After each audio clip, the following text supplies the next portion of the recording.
Boa noite. É com alegria, né, e satisfação que a gente retorna a casa e a gente vai falar desse tema que é de tamanha importância para nós, um estudo que nós temos feito sobre esse processo da aceitação das nossas dificuldades, sobretudo nós estamos falando da doença, né? Talvez seja a etapa mais significativa e mais importante no processo da cura. Até mesmo porque, o que é cura, né? Nós chamamos de cura, entendemos a cura quando nós nos livramos daquela doença, né? É a forma que nós entendemos. Nós só temos essa palavra para falar, para expressar cura, né? O inglês, na língua inglesa, nós temos duas palavras. Nós temos cure, né? Cure, C-U-R-E, né? E healing. Healing também significa cura. As duas palavras têm o mesmo significado.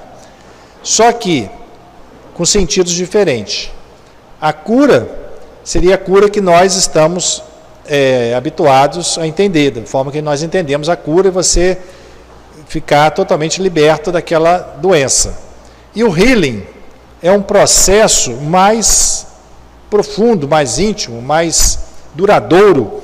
É o processo de você alcançar a cura, de dentro para fora. Você se harmonizando, você se equilibrando, e você vai conseguindo e às vezes você nem necessariamente precisa de estar livre da doença para alcançar o healing, né?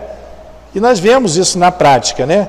Muita gente, nesse processo de aceitação lúcida, uma aceitação que compreende o porquê, ou melhor, para que está passando por aquele processo todo, e a pessoa começa a empreender mudanças interiores, despertar nele sentimentos mais nobres, trabalhar o perdão, trabalhar a mágoa, e chega um momento que ele consegue se melhorar intimamente, e ainda a doença, como a doença é uma coisa no corpo físico, talvez demore mais tempo para regredir.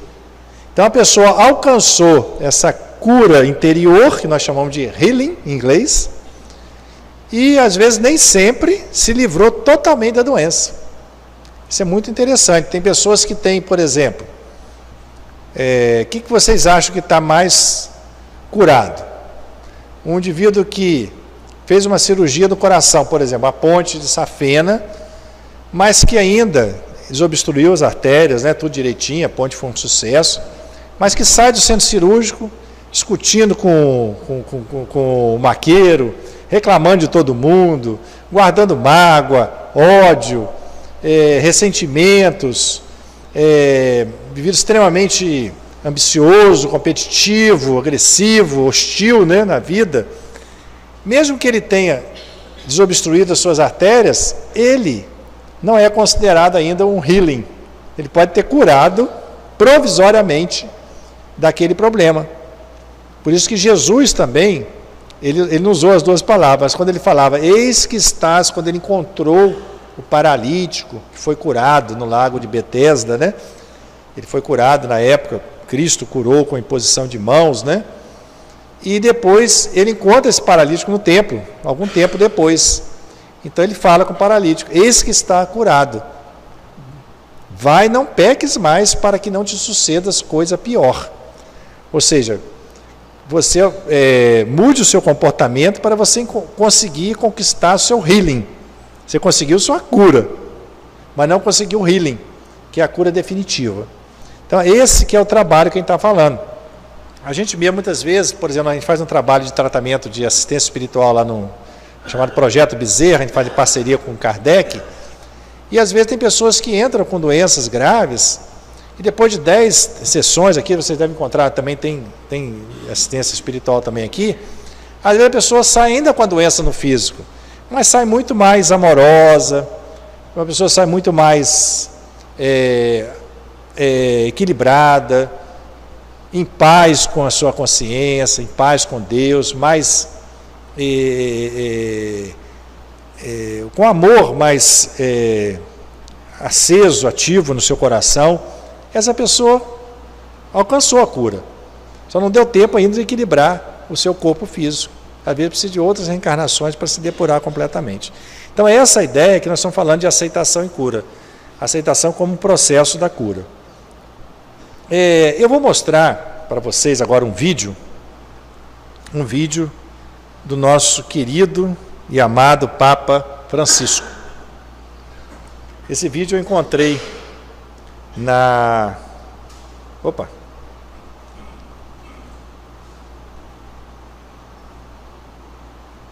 Encontrei na internet. I have a question for you. What do you do when you face something difficult? Primero, no enojarme. No hay que enojarse. Está tranquilo. Después, buscar la manera de vencerla, de superarla. Y si no la puedo superar, aguantarla hasta que se dé la posibilidad de superarla. No hay que asustarse nunca con las dificultades. No hay que asustarse nunca. Nosotros somos capaces de superarlas todas. Solamente necesitamos tiempo para comprender, inteligencia para buscar el camino y coraje para andar adelante, pero nunca asustarse. Interessante, né? Essas palavras do Papa, praticamente ela resume. Eu queria até voltar, se você pudesse um pouquinho mais alto, Léo. Eu vou mostrar de novo, porque é muito interessante. Praticamente a palestra poderia parar a palestra aqui, né? Acho que essa mensagem toca tão fundo o coração da gente, quando ele fala da necessidade de ter tranquilidade, não desesperar perante as dificuldades da vida, paciência, tolerância, né? Assim como o rio faz, né? Quando se depara com um obstáculo, quando a gente coloca uma pedra, vamos dizer, no leito do rio e obstrui a passagem da água. Como é que a água como é que a natureza enfrenta uma dificuldade? Aguardando, não se desesperando, vai acumulando forças, vai juntando água atrás daquela pedra, né, daquele obstáculo, vai juntando, depois até com o tempo, com tranquilidade, ela ultrapassa aquela dificuldade. É mais ou menos isso que ele falou: tranquilidade, tolerância, não se desesperar, confiar que nós temos capacidade de suplantar, de enfrentar qualquer dificuldade, que Deus está no comando. O Pai não coloca nenhuma dificuldade acima da nossa capacidade de suportar. Porque se aquilo veio para nós nessa reencarnação, é porque nós já temos condições. Nós precisamos o que ele falou ali? Tempo, inteligência para a gente mobilizar isso, utilizar as nossas forças interiores, confiança e atitude para a gente despertar essas forças que estão dentro de nós, para a gente poder enfrentar as dificuldades da vida. Tudo nós podemos. Vós sois Deus, vós sois capazes, desde que nós tenhamos fé e façamos a nossa parte. Então, é isso mais ou menos que ele fala. Léo, só queria pedir que ele aumentasse um pouquinho o volume, Léo. I have a question for you. What do you do when you face something difficult? Primero, no enojarme. No hay que enojarse. Está tranquilo. Después, buscar la manera de vencerla, de superarla.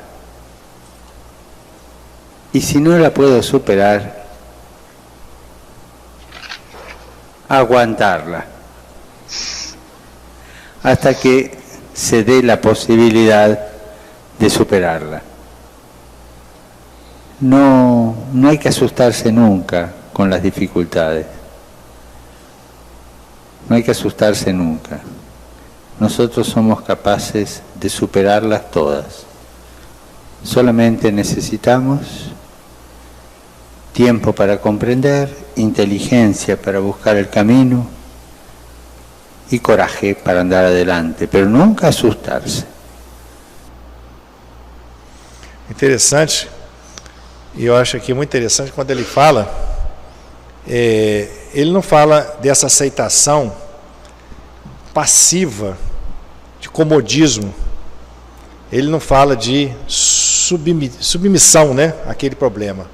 Quando tivermos alguma dificuldade, tentar todos os meios para superar. Você viu ele falando?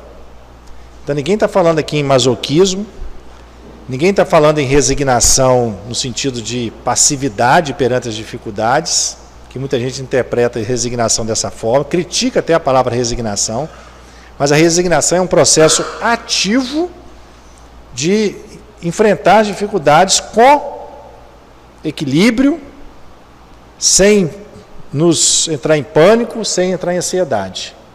Então, a primeira coisa que ele falou, tentar superar aquele problema, com todos os recursos que nós temos. Deus não pede para a gente sofrer e curtir o sofrimento como se o sofrimento é que fosse nos depurar. Em momento nenhum você vai encontrar isso de Jesus. Ele pede sim que nós aproveitemos e utilizemos a inteligência para compreender por que aquilo veio para mim, qual a mensagem que aquilo quer me dar, me mostrar, para que eu possa evoluir com aquilo, para que eu possa despertar em mim algo que estava precisando de ser sacudido e despertado, ou corrigir algum rumo que eu estava deturpado dentro de mim. Então essa que é a ideia, a doença como um processo educativo e não punitivo. Não vem para nos punir. A lei divina, ela é de amor. Reencarnação é lei de amor. Não é lei de punição, de castigo de ninguém. A lei de Talião já é uma outra forma de entender. Nós entendemos a reencarnação como lei de amor. Nós vamos colher aquilo que plantamos para que nós possamos perceber quando nós estamos plantando coisas indevidas, em desacordo com a lei divina, e possamos retornar ao caminho que nos leva até Deus. Por isso que o nome pecado, gente, não é não carrega aquele peso que nós tínhamos antigamente de entender pecado como um castigo. Quem pecou merece ser castigado, né? Aquela culpa que carrega. Pecado é uma coisa mais natural. A palavra pecado, em latim, significa amartia. Amartia significa errar o alvo, errar a sua meta. Ou seja, nossa meta é a evolução, nosso aperfeiçoamento como espíritos imortais, até alcançar a nossa perfeição, até nós voltarmos à casa do Pai, de onde nós saímos. Do amor nós fomos criados e para o amor nós estamos voltando. Assim como o filho pródigo fez esse caminho todo. Quando nós erramos essa reta em direção à nossa perfeição, nosso caminhar em direção ao amor, à lei divina, nós cometemos um pecado. Saímos da trilha, o caminho estreito que nos leva até Deus. E quando nós saímos desse caminho, quando nós infringimos a lei divina de amor, nós vamos caminhar por caminhos que não são tão facilitados, ele fala a porta estreita, mas pelo menos um caminho que nos traz, isento de obstáculos, vamos dizer assim. Quando nós desviamos desse caminho reto, nós vamos encontrar o quê? Caminhos que não são muito agradáveis, que vão trazer às vezes sofrimento, dores, doenças. E aquelas doenças são para nos avisar, alertar, sinalizar que a gente está saindo do caminho certo e voltar para o caminho. Então é educativo, não para nos punir. Nós é que procuramos, nós é que nos punimos, nós é que procuramos. Tem uma história muito interessante que o Alírio conta sobre isso. Fala que a nossa evolução, quando nós fomos criados, nós recebemos do Pai Criador, da divindade, um saquinho, uma metáfora, né? Um saquinho cheio de semente de coisas boas. cheio de semente de rosas, flores, para a gente semear no nosso caminho. São as heranças divinas, são as nossas potencialidades divinas em forma de sementes embrionárias ainda, para ser fertilizadas, para ser nós cultivarmos e fazer ela desenvolver. Esse que é o nosso trabalho. Mas nós temos a semente com a gente. Só que no nosso processo de evolução, nós nos perdemos muito na nossa individualidade, nosso egoísmo, e querer as coisas só para a gente, e começamos, de vez de semear aquelas sementes de amor, sementes divinas, de flor, nós começamos a semear sementes que trazem sofrimento, semente de espinho. São as sementes decorrentes do nosso orgulho, da nossa vaidade, do nosso egoísmo. Então a gente começa a semear aquele monte de semente de espinho. Coisas negativas para nós. Nós começamos a pecar, né? Sair do caminho reto. O que acontece? Chega um momento que a gente desperta a nossa consciência e a gente olha para trás e vê que nós plantamos muito espinho na nossa trajetória, só deixamos só espinho. Aí você fala, poxa, não é esse o meu objetivo de vida, meu sentido para viver. Não é isso que Deus quer de mim quando você começa a se despertar a sua consciência. Aí você tem 3 caminhos a adotar, a tomar. Uma é você se culpar, é um caminho negativo, né? Um caminho que nos leva, não nos traz nenhum processo de evolução, de melhoria. É quando você se culpa do mal que fez. A culpa é uma autoagressão, é uma violência contra você mesmo. Você se culpa que você não poderia ter feito aquilo, que é uma baita de um orgulho, porque nós podemos errar, nós não nascemos perfeitos, o erro faz parte do nosso crescimento, só que desde que nós aprendemos com ele. Não tem por que se culpar por ter errado. Você pode entrar no processo de arrependimento, que é natural, que é aquilo que faz com que você não erre mais. Você tem que se arrepender, né, quando você toma consciência. Mas a culpa já é um processo de autoagressão, já é uma punição que você faz. Não é isso que Deus quer de você. A culpa leva a depressão, leva um monte de coisa, ressentimentos. Ele quer que você se desperte daquilo e se melhore, plante coisas boas. Então, o primeiro processo que você toma é isso: você se agredir, se culpar, se punir. O que você faz? Você entra no processo de autoflagelação, que sai rolando em cima do espinho, porque você acha que deve sofrer, porque você plantou muito espinho, agora você merece sofrer. Isso é um processo negativo. Não trouxe alguma evolução para esse indivíduo ele fazer isso? Trouxe sofrimento para quem? Para ele, para quem está do lado dele. É isso que Deus quer de nós. Que a gente fique ali patinando nos nossos erros, se punindo, se culpando. O outro processo é o processo da desculpa. A gente fala, o que a gente fala? Nossa consciência, para não assumir que nós fizemos aquilo ali, nós mesmos que plantamos nossas dificuldades, a gente fala que aquilo ali veio de outro. Ah, foi o vento que trouxe essa semente para cá, a semente caiu aqui porque o vento do vizinho trouxe para cá, ou foi o céu que fez essa semente nascer aqui. A gente não assume a responsabilidade sobre os nossos atos, que também não leva a nenhum crescimento. Você está fugindo, você não está assumindo a responsabilidade, não está mudando em nada. Você está só adiando, protelando uma coisa que você vai ter que fazer, porque a evolução ela é implacável.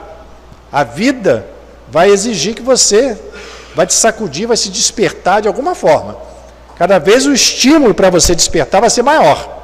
Aí vem um problema pequenininho, você não acordou com aquilo, vem um problema maior, você não acordou, vem um problema maior. Cada vez nós vamos passando dificuldade maior para a gente poder se despertar. Esse é o objetivo. Não é para nos punir, não, é para nos acordar. Então, quando você foge dele com desculpa, também você não fez nada de proveitoso. E o terceiro é o quê? Que é o processo é recomendado e que nos traz o caminho que nos leva à nossa evolução.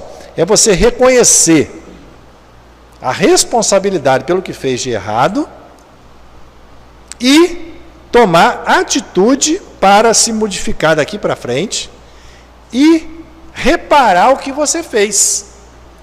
Ao invés de você sair rolando no espinho para se machucar, você vai tirar espinho por espinho. E onde você tinha espinho, você vai fazer o quê? Plantar a flor. Isso vai doer um pouquinho, É o processo de provações nós, de reparação dos nossos erros, dói um pouquinho as doenças que a gente passa, porque a gente vai pegar no espinho para puxar, né? Vamos pegar, nós vamos revolver aquela imperfeição que está dentro de nós. Mas quando você tira aquilo e semeia coisa boa, repara o mal que fez, você então evolui, você cresce. E a partir dali você não vai retornar mais, você vai cada vez vai para frente. Então essa é que é a ideia que a gente está falando. Então a aceitação é isso, você assumir responsabilidade, não se punir pelo que fez e aceitar tudo como um processo da criação que nos quer impulsionar para frente, para nos evoluir. Existe uma diferença, então, eu queria falar para você, entre dor e sofrimento. A dor é o quê? É um processo natural, da natureza. Todo mundo passa por isso. Todos os animais. O animal não comete erro, o animal não tem consciência, tem livre-arbítrio, mas ele sofre as dores, não sofre? Por que o animal sofre? É uma pergunta que a gente fica sempre interrogado. Porque a dor é um processo natural para nos impulsionar para frente. A dor é diferente do sofrimento. Então, por exemplo, quando você encosta a mão numa chapa quente, você vai sentir dor, vai queimar. Mas aquilo é bom ou é ruim? É bom. Se você não sentir a dor, você vai continuar com a mão ali em cima da chapa quente, vai torrar a sua mão todinha, vai queimar, você vai sentir nada, você já perdeu até o braço. A dor, então, é um mecanismo da natureza, da lei divina.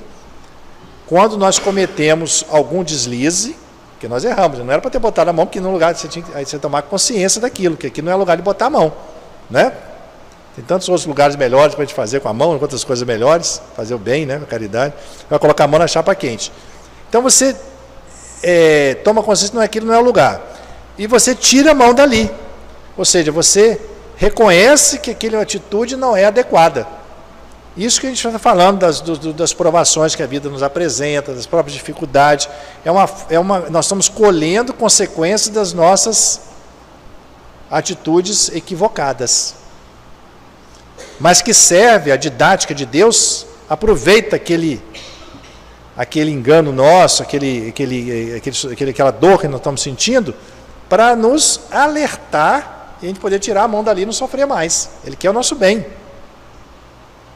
Só que quando a gente não desperta para isso, a gente mantém a mão ali, acha que a gente deve sofrer, continuar sofrendo, por que eu sou um burro mesmo, por que eu vou botar a mão aqui? Mantém a mão ali, aí você começa a se culpar, se punir, aí vem o quê? Sofrimento. Sofrimento não é criação divina. Por nós não aceitarmos a dor, nós nos revoltamos contra aquilo, nós rejeitamos aquilo, entramos em conflito com aquilo e passamos a sofrer com aquilo passa a ter um peso muito grande. Tem pessoas que têm doenças graves, que sentem as dores decorrentes da doença, mas sofre pouco, que não se liga naquilo, aceita aquilo como um processo educativo, aceita aquilo como uma coisa natural que tinha que passar, por algum motivo ele tinha que passar por aquilo, tem que dar conta, a gente não fala isso, coisa que vem para a nossa porta, nós temos que dar conta daquilo. Agora tem pessoas que têm problemas muito menores, mas que não aceita passar por aquilo, se revolta contra Deus e passa a ficar centrado no problema, e o problema toma um vulto muito grande e passa a sofrer com aquilo, e a vida passa a viver em função daquele problema, esquecendo que tudo passa, a vida é muito maior do que aquilo. E outro dia eu atendi um paciente, semana passada, que um senhor, sentou na minha frente do consultório, depressivo, assim, um ar muito... E falou, doutor, eu falei, o que você tem? Qual é o problema? Ele falou, doutor, eu sofro daquela doença terrível. Eu falei, mas que doença é essa? Aquela doença começa com D. D de dado. Eu falei, mas D? Que doença começa com D? Aí eu fiquei pensando nas doenças que tem um estigma, né? Hanseníase, HIV, mas nada com D. Eu falei, doutor, eu sofro de diabetes. Então a diabetes para ele era um tremendo problemão, um sofrimento enorme que ele estava sentindo com diabetes.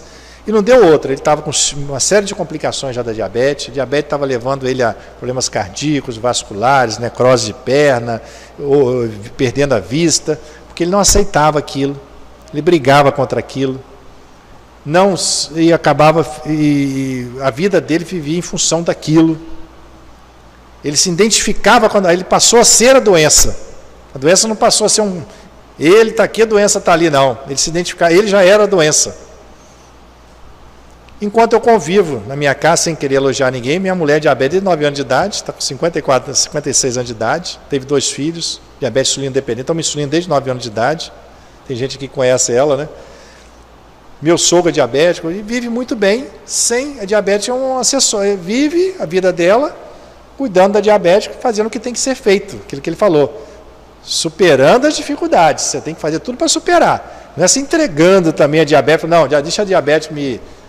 Não é isso, você tem que tomar todos os cuidados.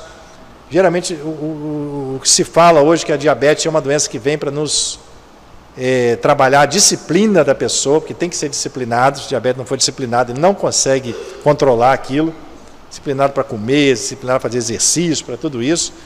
Então, se a pessoa aceitar isso, trabalhar a sua disciplina, exercitar, ter controle na dieta, ter disciplina em tudo, ele vai conviver com aquela doença sem ter sofrimento. Só vai vir a dor, que dói. Né? Ninguém quer ser diabético, né? É uma dor que tomar insulina todo dia, mas é uma dor que ela convive e ela até agradece no final por ter passado por aquilo. Eu lembro a vez que a própria Maria Lúcia aqui do Jerônimo, ela me conta sempre a história do meu sogro, que meu sogro é diabético também, ficou diabético com 30 anos de idade. E meu sogro, quando ele ficou diabético, ele era político, era deputado, empresário, bem-sucedido. E aquilo ali, a vida dele, você imagina, 30 anos de idade, no vigor maior da vida dele, é diabetes na época, 50 anos atrás, né? 50 anos atrás, está com 80, né? Ela tinha 30. Ele era uma doença terrível mesmo, né? A doença que era, praticamente não tinha tratamento, a pessoa entrava em várias complicações e tudo, né? Então aquilo abateu muito ele, que é natural, né? Ficou abatido com aquilo. Mas depois ele refletiu e ele conheceu a doutrina espírita. E através da doutrina espírita ele começou a entender isso, o para que estava passando o diabetes, o que o diabetes queria lhe mostrar, o que ele precisava trabalhar. E começou a se cuidar, ser disciplinado, trabalhar isso aí, começou a conviver bem com aquilo. E depois ele começou a fazer palestra em casas espíritas, né? Até para passar essa mensagem. Aí Maria Lúcia conta que um dia ele entrou na casa espírita e ele estava fazendo uma palestra. E a Maria Lúcia não conhecia o espiritismo. Primeira vez que ela entrou, passou assim, entrou. Hoje Maria Lúcia a gente conhece que é uma pessoa da federação, muito, né, que tem um conhecimento enorme da doutrina, mas na época estava começando. Aí na palestra meu sogro falou, hoje eu agradeço a Deus por ter me dado a doença, porque eu sou outra pessoa. Talvez se não me tivesse me dado aquela doença, eu teria morrido de outra coisa, porque eu era tão indisciplinado, eu era tão revoltado, vários problemas que ele tinha, que teve que trabalhar por causa da doença, aceitação, tolerância, paciência, né?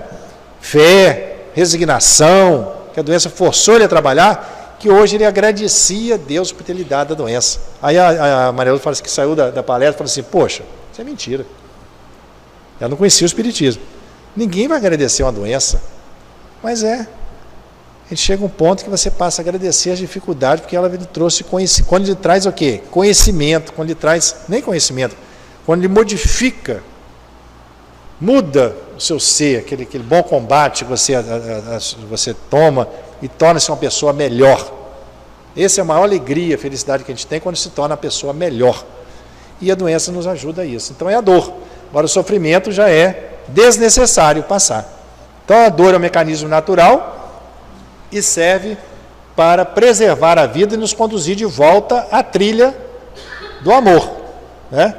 E o sofrimento é um mecanismo patológico, infringido pela própria pessoa, pela revolta dela. A pessoa se apega à dor e não quer pagar o preço para superar a situação. Qual é o preço que eu estou falando aqui? A gente paga para superar a situação. O preço da aceitação. Aquilo que o Papa falou, tentar superar, se não superar, ter paciência, tranquilidade, aguardar o tempo e se modificar. É o preço da sua superação, da sua transformação interior. Você se trabalhar as suas imperfeições para não precisar de passar mais por aquilo. Se a gente não trabalhar, cada vez vai vir o quê? Um problema mais pesado, que a gente precisa. A lei divina é implacável, nós temos que evoluir. Então esse preço aqui é isso. O preço é o trabalho nosso da autoaperfeiçoamento, da reforma íntima. É um preço pequeno, né, gente? Mas que depende da nossa vontade de se trabalhar, da persistência, do exercício diário, do autoconhecimento, da reflexão diária sobre as nossas atitudes. Quando a gente se perde, porque ninguém, não se iluda, ninguém evolui de hoje para amanhã. Hoje a gente se propõe a mudar. Amanhã a gente já se pega fazendo uma atitude de frieza perante indiferença perante uma pessoa doente. A gente se pega guardando ódio do outro, a gente se pega com inveja do outro. Não quer dizer que você, não é para desistir, não. Ninguém evolui rápido. A evolução é lenta. Então, quando você se pegar de novo, você fala, opa, o importante é você estar alerta, atento para a sua vida. Não viver uma vida automática. Viver a vida por viver, não deixar o rio te levar, não. Se a cada noite refletir, como Santo Agostinho fala no Livro dos Espíritos, sobre sua vida, onde você fez que você não achava que deveria fazer daquela forma, o que você deveria ter feito melhor perante o outro, o que você fez de bom hoje, qual atitude você fez hoje de caridade, se você ajudou alguém, se você teve algum pensamento negativo hoje, se trabalhando. Esse é o preço. Esse é o preço. Vamos adiantar agora, gente? Senão a gente vai. Então, eu coloco aqui como lidar, então, com as nossas dificuldades. Tem 3 maneiras. A primeira é se acomodar perante ela. Não é isso que nós estamos falando. Essa aceitação que nós estamos falando não é acomodação. A acomodação é você aceitar a doença porque achar que aquilo ali que vai te salvar. Você vai... É um enorme equívoco isso. Joana de Ângeles fala, o que nos evolui, o que nos salva, não é a dor, nem é o sofrimento. É o amor que a gente adquire através, geralmente, da dor e do sofrimento. Da dor, né? Não precisa ser do sofrimento. É o amor que a gente adquire. E não necessariamente precisa do sofrimento, mas geralmente, como nós somos resistentes em melhorar, a gente precisa de ter, como o Evangelho chama, a espora e o freio para nos despertar. Pela nossa ainda resistir em evoluir. Agora, não é acomodação. Resignação é uma atitude ativa de você ter paciência, tolerância, aceitar e se modificar para você não passar mais por aquilo. A segunda atitude perante a dor é a rebeldia, que também é negativa. Coloquei aqui 2 sinais negativos. Rebeldia é você não aceitar. Você achar que aquilo ali não podia vir para você. Tem pessoas muito pior que você que era para estar sofrendo, você que está sofrendo. Por que aquilo veio para você? É você achar que você já merece coisa melhor, sua onipotência, sua prepotência. É falta de confiança, de se entregar a Deus, confiar num Pai de amor, de infinita justiça, que nos comanda a nossa vida. Então é rebeldia. Nós somos crianças rebeldes. No fundo, a gente revolta. E essa revolta é contra Deus. E a terceira atitude é essa que nós estamos falando, que é aceitação. É a nossa resignação. Aceitação lúcida, que nos leva a nos modificar, nos transformar, nos melhorar. Jesus jamais se reportou à busca do sofrimento como recurso de salvação. Recurso de salvação que Jesus nos colocou foi amar ao próximo, fazer o bem, a caridade e as virtudes que ele nos deixou. A vida, então, é um educandário de amor. A vida não é uma delegacia, um júri, um tribunal para nos punir dos mal que a gente fez no passado, não. Não é essa a ideia que o Espiritismo vem trazer para a gente. A gente não nasceu para sofrer e pagar o mal que a gente fez, não. Nós fizemos muito mal no passado? Fizemos. Nós somos imperfeitos ainda? Somos. Mas a vida é para nos educar. Se nós conseguirmos aprender todas as lições que a vida nos apresenta, e nos transformar em pessoas melhores, o amor cobre a multidão de pecados. Com o amor a gente vai superando, à medida que a gente vai despertando o amor. A Joana de Anjos fala que tem 2 companheiros que nos acompanham na vida: a dor e o amor. Quando o amor se afasta, a dor aparece, né? Então, quando a gente desperta o amor, a dor se afasta. Essa que é o caminho. Então a vida nos educa, nos convida a nos melhorar através de vários convites. Primeiro vem um convite das nossas provações. São as coisas que vai nos despertar, os estímulos que a gente vai recebendo. É uma escola bonita, mestres amáveis que querem nos educar. Mas se a gente resistir a aprender a lição da escola, a gente fica reprovado, não fica? Aí vem o quê? A expiação. Aí a gente fica reprovado, vai ter que fazer o quê? Repetência, vai ter que fazer a recuperação nas férias. Aí vem as coisas mais pesadas. É uma escola cinzenta e mestres mais severos no sofrimento, a expiação, as dores maiores, né? E se mesmo assim você não vai na aula da recuperação e recusa aprender a lição, não se melhora, aí vem, por último, o recurso que a vida nos apresenta, é o sofrimento. Aí é um reformatório, carcereiros agressivos, te obriga, te limita a sua liberdade para você aprender e despertar de uma forma mais agressiva. Então, a gente vai falar aqui, para a gente sair desse reformatório, quando a gente está ainda envolvido com essas dificuldades, com os sofrimentos, com as doenças, nós precisamos de humildade para aceitar que a causa do sofrimento é a nossa rebeldia, para descer do nosso orgulho e achar que a gente não merece estar passando por aquilo, que aquilo ali é porque nós somos rebeldes, não estamos aprendendo a lição. E depois disso, através da humildade, quando a gente aceitar, retornar à escola das nossas provações, das nossas expiações, que é a escola da dor, para aprendermos a praticar o amor.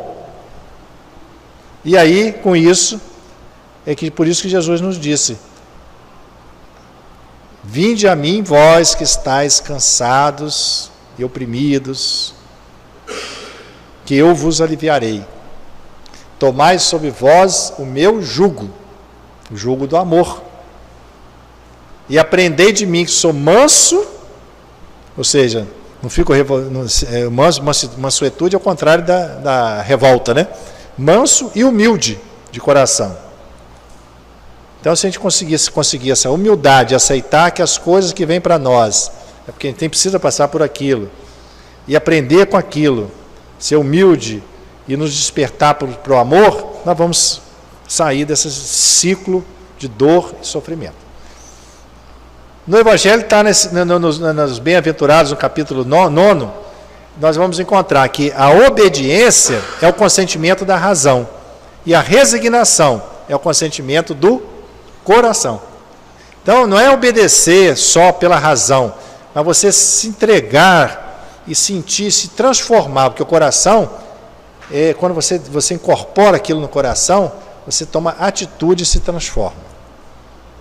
Então, a resignação não é passividade, não é acomodação, não é submissão, não é conformismo, nem é suportável, tristonho e desanimado as situações. Isso não é que nós estamos falando de aceitação, de resignação, de aceitação. Aceitação é suportar pacientemente e não passivamente. Até o termo suportar eu preferia, como o Papa falou ali, a tradução foi suportar, né? Mas ele falou em aguardar. Tudo passa. Se estiver passando por dificuldade, aguarde. Aguarde até você se melhorar, até você reunir forças, você se transformar para você superar aquilo. Não tenta brigar contra aquilo, entrar em conflito contra a doença, não. Faça aquilo que tem que ser feito, use todos os recursos que a medicina terrena tem à disposição. Se não conseguir, aguarde. Se transforme, se modifique, se melhore, alcance, busque o seu healing, Busque o seu healing, a sua mudança interior, para que você possa atingir a sua cura definitiva. É estar de acordo com aquilo que está passando, porque você compreende e aceita. É uma aquiescência da razão e do coração. Isso que é resignação. Traz ânimo, esperança de um futuro melhor. Você sabe que você está passando por aquilo porque você precisa passar. É necessário para a sua evolução. E o dia que você evoluir, você vai superar aquilo. Então não é castigo. Você não fica com medo. Você não perde o poder sobre sua vida. Quando você assume responsabilidade por tudo que você fez, você assume poder. Por quê? Porque da mesma forma que você pensa o seguinte, da mesma forma que eu, por agir mal, eu contribuí para mim estar passando por essa dificuldade hoje, eu posso inverter a situação. A partir de hoje eu vou agir de acordo com a lei de Deus, eu vou amar o meu semelhante, vou fazer o bem ao próximo, vou perdoar, eu vou me transformar numa pessoa melhor, e a partir do momento que eu mudar o disco das minhas vibrações, eu vou entrar no ciclo da melhora, ou seja, eu adquiro poder. Da mesma forma que eu fui responsável por me adoecer hoje, eu também sou responsável por me curar. Olha que interessante. Isso não traz tristeza não, gente, isso traz poder. Quando você entrega esse poder ao outro, é que você abre mão desse grande poder que nós temos de nos curar, através da nossa transformação interior. Não se iludam, quem se cura somos nós mesmos. O próprio Jesus, quando curava alguém, o que ele falava? A tua fé te curou. Vá e não peques mais, mude a sua atitude. Não era ele que falava, eu te curei.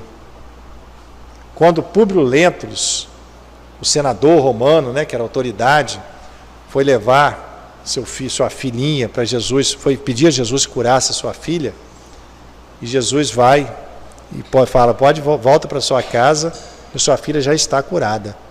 E depois ele fala, não pense, senador, que a cura de sua filha foi decorrente do seu mérito, seu poder. A cura da sua filha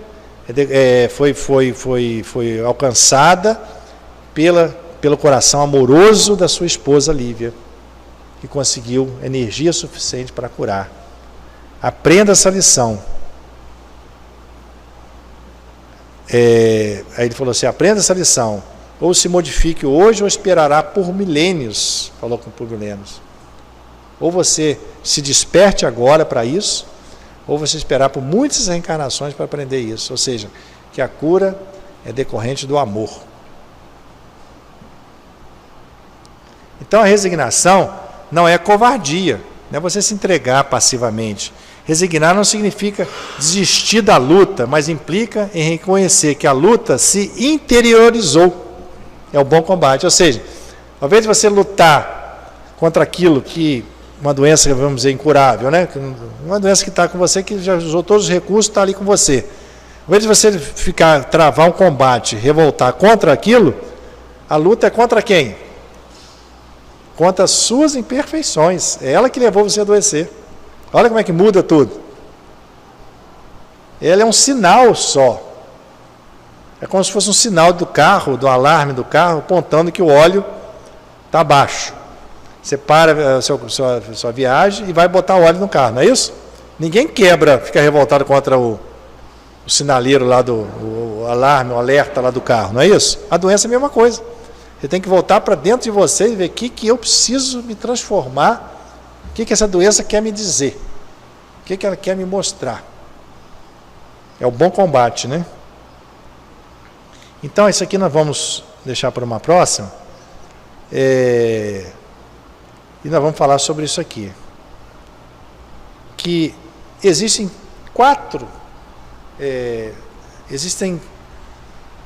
etapas. Quando nós adoecemos, a doutora Elizabeth Kubler-Ross, ela definiu que nós passamos por várias etapas. A primeira etapa que nós passamos, geralmente, cada um vive o seu momento, cada um vive a sua doença, a sua dificuldade de uma forma. Isso aqui é bom de saber para a gente respeitar. o momento de cada um, tempo interior de cada um. Sentir o seu tempo que ele está passando. Porque muitas vezes tem pessoas que negam a doença, tem pessoas que se revoltam contra a doença. Você não tem que impor nada. Você tem que passar sensibilidade, amor, compaixão, dar a mão, sofrer junto a ele. Esse é o seu papel. Então, é bom de saber disso aqui. Geralmente, quando nós deparamos com uma doença grave, nós entramos num processo de negação inicialmente, porque a gente não quer. A gente nega passar por tomar consciência daquilo, não é? É a negação. Você fala, poxa, não, isso não está acontecendo, isso não é verdade, né? E você recusa a aceitar que está com problema. É um mecanismo de defesa que você usa para não passar por aquela dor, aquela dificuldade. Não é isso? Então você tem que esperar, cada um tem um tempo de passar para outra etapa. A outra etapa, geralmente, quando você cansa de negar, você não pode mais dizer não para aquela doença, está aí com você, aí você ainda não aceitou ela, você entra no processo de revolta. Por que ela veio para mim? Por que não foi para o outro? O que eu fiz para merecer isso? Né? É a fase da revolta. Você ainda não está preparado para aceitar aquilo. Senão é normal acontecer também. E a pessoa vai caminhando para uma outra etapa. E depois da revolta, a pessoa vê que no caminho é esse e tenta barganhar. Fala, ó, se eu ficar bom, eu então antecipar as coisas, pede para ficar bom agora, que nunca mais ele vai fazer nada de errado na vida, não é isso? A gente faz isso? Ó, se eu vou ficar bom agora, nunca mais eu vou errar, nunca mais vou pecar, nunca mais vou fazer nada, só vou fazer o bem para os outros. É a fase da barganha que ela fala. E até então, você não aceitou, né? Até então, você recusou ainda a olhar para aquilo. Você negou, se revoltou, tentou tirar por menos, ganhar, querer ficar bom imediatamente, que você não vai fazer mais nada. Você não olhou para aquilo. Até que chega um momento que você olha para aquilo. Você tem que enfrentar aquilo. Aí você pode, quando você não está preparado ainda, você pode passar por momentos de depressão. É comum. É depressão reativa. Porque você tem várias perdas com a doença, né? Você perde o seu físico, né? Perde alguma coisa do seu físico, você perde a sua força para o trabalho, você tem que dar uma parada, você perde a sua força mesmo, física, e várias coisas que você perde. É normal que a pessoa passe o processo de depressão, até que ela atinja o processo da aceitação. Aceitação, então, é o cume. Quando você compreende o problema, aqui entra a fé religiosa, ajuda demais você entender que aquilo não vem por acaso, que você que tem um comandante, um comando, uma inteligência suprema, que a tudo comanda, que a tudo supervisiona, que está presente em tudo, que é justiça infinita, que nada vem para nós, para nos castigar, nem para nos punir, mas para nos educar. É um pai de amor que quer o nosso bem. Então você aceita. A partir do momento que você aceita, você atinge a sua cura. Então, você tem que acolher o indivíduo nessas fases para que ele atinja essa fase da aceitação. Com muito carinho, com muito entendimento daquelas fases, com muita sensibilidade, sem forçar nada. Cada um vai ter. Tem gente que já parte direto para a aceitação. Pessoa que tem um preparo muito grande com a doença, tem pessoas que já entram direto. Tem outros que ficam na negação um tempão.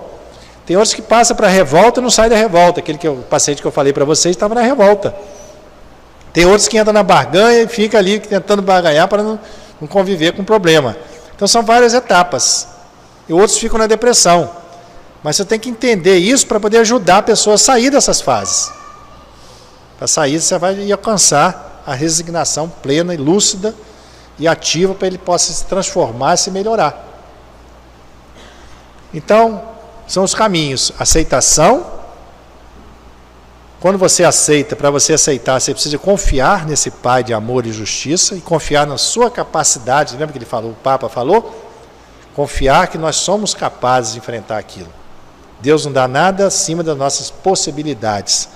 Que nós temos que aguardar o tempo necessário para nós atingirmos, a inteligência para nos prepararmos para aquilo e a força que vem de Deus para nos potencializar nossas energias para enfrentar aquela situação. E a partir desse momento que você aceita e confia, você entrega. Quando você entrega, você submete ao jugo de Jesus. Você se entrega a Ele. A sua carga fica muito mais leve. Quando você submete ao jugo dele, você vai se sentir fortalecido. A sua fé, o seu amor, a sua energia. E por último você passa, como eu falei, a agradecer aquilo tudo porque te levou a se melhorar. E para terminar, eu vou passar esse vídeo que é uma lição de vida. Essa senhora, essa mulher, nasceu com problemas de paralisia, vivia numa cadeira de rodas, foi condenada a não ter filhos, os médicos falavam que era impossível ter filhos, e ela deu uma lição de vida que ela relata aqui com bastante propriedade, falando de fé, falando de bom ânimo, falando como enfrentar as dificuldades. Ela fala que a dificuldade não está lá fora, está dentro da gente, como você enfrenta as coisas. Se você tiver força, fé e tranquilidade, as coisas ficam tudo mais leves, mais fáceis. Então olha que exemplo de vida. Só pediria ao Léo que aumentasse um pouquinho o som, porque agora ela fala em português e a gente precisava de ouvir o que ela está falando.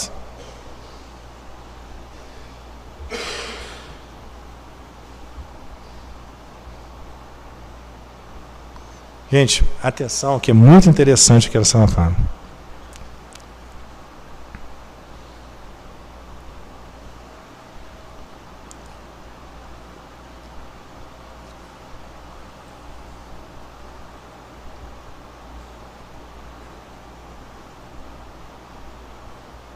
Toda hora eu escutava meus pais dizerem: "Ih, dessa vez essa menina vai. A menina está aqui com 85 anos e não sei quando é que eu vou ainda." Lá em Belo Horizonte, onde eu nasci, nessa ocasião a única aleijada que nós conhecíamos era eu. Eu achei que Deus confiara em mim para alguma coisa. E essa certeza não me deixou acreditar nas 3 frases que eu mais escuto na vida. Você não pode.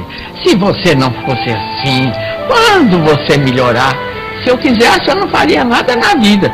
Ninguém ia me cobrar. Eu não podia. Se eu não fosse assim, eu sou assim. Quando melhorar? Nunca melhorei. Cada vez eu estou pior. Essa garra me fez com que eu não acreditasse na minha mãe quando ela dizia que eu jamais me casaria. Minha filha, que rapaz vai te namorar com essas pernas tortas? Que marido vai querer uma esposa aleijada? Mas logo em seguida chegaram cartas dos médicos que me acompanhavam e meu pai me mostrou uma das cartas. Imagina, o coração dela é grande do lado direito, a coluna em forma de interrogação, a bacia toda torta, a perna direita não tem musculatura para baixo, a esquerda para cima. Se tentar ter filho, vai morrer no parto. Eu casei com o Paulo, fomos casados 56 anos. E 6 milagres aconteceram. 6 filhos nasceram. Nasceu o Paulo Elísio Lingote, que faria agora 67 anos. Faria. Ele faleceu há 7 anos atrás. Nasceu a Melina, a Virgínia Helena, que eu perdi 10 dias depois que eu completei 21 anos. Eu perdi minha filha Virgínia Helena. Nasceu o Luiz Alberto, nasceu a Virgínia Tereza, que me deu problema. E apesar dos médicos terem dito que eu jamais poderia ter filhos, 10 anos depois eu tive um temporal. Tenho 9 netos e 8 bisnetos. O Paulo morreu em 40 minutos. Ele acordou de madrugada e me disse: "Virgínia, eu estou passando mal, eu vou morrer." Um homem, gente, que eu conheci aos 16 anos, que me fez mulher, mãe, avó, bisavó, que eu sentia inteira ao lado dele, que vivemos uma cumplicidade, como eu já disse, 56 anos, e ele foi embora assim. Nunca perdi um minuto.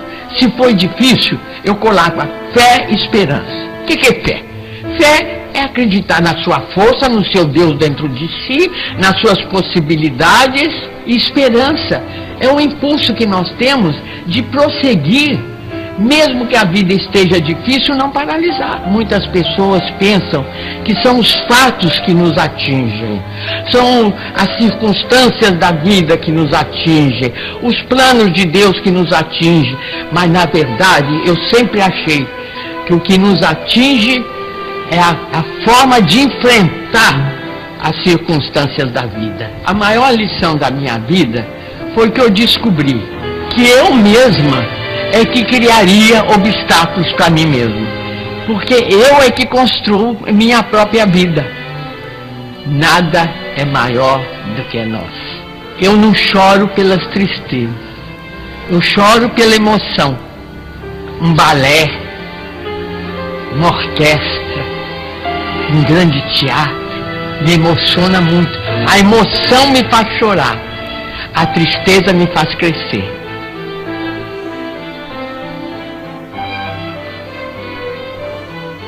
Gente, com esse testemunho aí, essa mensagem de fé, de esperança, né?